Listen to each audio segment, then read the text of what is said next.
Ang mabuting balita ng Panginoon ayon sa sulat sa mga taga-Kolosas.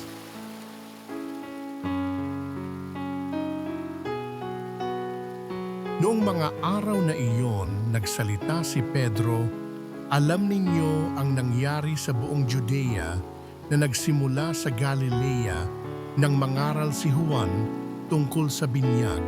Ang sinasabi ko'y tungkol kay Jesus na taga Nazaret. Ipinagkaloob sa kanya ng Diyos ang Espiritu Santo at ang kapangyarihan bilang katunayan na siya nga ang hinirang. Sapagkat sumasa kanya ang Diyos, saan man siya pumaroon ay gumagawa siya ng kabutihan at nagpapagaling sa lahat ng pinahihirapan ng dyablo. Saksi kami sa lahat ng ginawa niya sa lupain ng mga Hudyo at sa Jerusalem.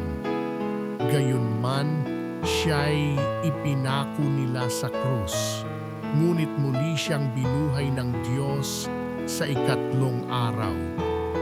Napakita siya hindi sa lahat ng tao, kundi sa amin lamang na noon pang unay pinili na ng Diyos bilang mga saksi. Kami ang nakasama niyang kumain at uminom pagkatapos na siya'y muling mabuhay.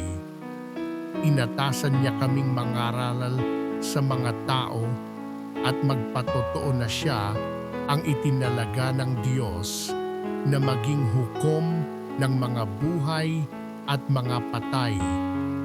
Siya ang tinutukoy ng mga propeta ng kanilang ipahayag na bawat mananalig sa Kanya ay tatanggap ng kapatawaran sa kanilang mga kasalanan sa pamamagitan ng Kanyang pangalan. Ang mabuting balita ng Panginoon.